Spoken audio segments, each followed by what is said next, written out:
Spanish ফিয়েস্তার আবহে আরও বর্ণিল হলিউডের শহর। ফিফা বিশ্বকাপ শিরোপার পথে আরও এক ধাপ এগিয়ে যাওয়ার আনন্দে আত্মহারা ওরা। লস অ্যাঞ্জেলেসে ম্যাচ মানেই গ্যালারিতে রূপালী পর্দার তারকাদের মেলা।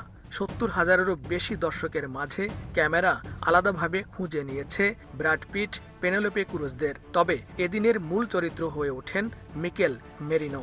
আবারও লুইলে লাফুয়েন্তের ট্রাম্প কার্ড ৩০ বছর বয়সী মিডফিল্ডার ক্রিস্টিয়ানো রোনালদোর পর্তুগালকে বিদায় করার পর এবার শেষ মুহূর্তে গোল করে কাঁদালেন বেলজিয়ামদের। ম্যাচ জুড়ে আক্রমণের পর আক্রমণ করে গেছে স্পেন। বেলজিয়ামের ৫টি শটের বিপরীতে মোট ১৮টি শট নিয়েছে তারা, যার মধ্যে ৮টি ছিল অন টার্গেট। ৩০ মিনিটে ফ্যাবিয়ান রুইজের গোলে প্রথম লিডও ছিল তাদেরই।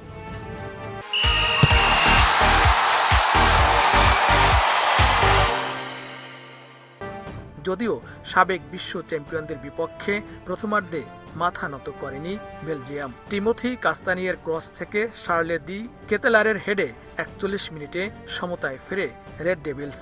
এবারের বিশ্বকাপে এই প্রথম গোল হজম করে স্পেন। প্রথমার্ধের পর দ্বিতীয়ার্ধেও প্রতিপক্ষের ডিফেন্ডারদের স্বস্তিতে থাকতে দেয়নি লা রোহা ফরওয়ার্ডরা। Lamine Yamal, Dani Olmo, Mikel ওয়ারজাবালদের সামনে লড়াই করে গেছেন থিবো কোর্তোয়া, কিন্তু ভাগ্য সঙ্গ দেয়নি। ৭১ মিনিটে ইনজুরি নিয়ে মাঠ ছাড়তে বাধ্য হন তারকা গোলরক্ষক। বদলি হিসাবে নামেন সেনে লামেন্স। অনেকটা ব্যাকফুটে থেকেই বাকি সময়টা খেলতে হয়েছে বেলজিয়ামকে। দু দলের দুই পরিবর্তন বদলে দিয়েছে ম্যাচের চিত্র। একদিকে কোর্তোয়ার মাঠ থেকে উঠে যাওয়া, আরেকদিকে মেরিনোর ৮৬ মিনিটে মাঠে নামা। সাবস্টিটিউট হিসেবে নামার ২ মিনিটের মধ্যেই বল জালে জড়ান মেরিনো। বেঞ্চে বসে অপলক তাকিয়ে ছাড়া কিছুই করার ছিল না কোর্তোয়ার। আর বিশ্বকাপের মঞ্চে নিজেকে প্রমাণের সুযোগ নষ্ট করার হতাশা গ্রাস করে সাবস্টিটিউট গোলকিপার লামেন্সকে। কুবার্সির শট তার হাত থেকে ফসকে গেলে ফিরতি শটে গোল করেন মেরিনো।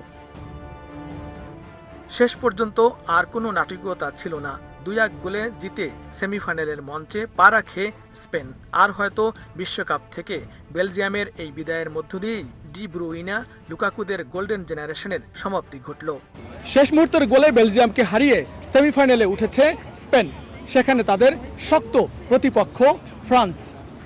লস্কর আল মামুন, সময় সংবাদ, লস অ্যাঞ্জেলেস স্টেডিয়াম, যুক্তরাষ্ট্র।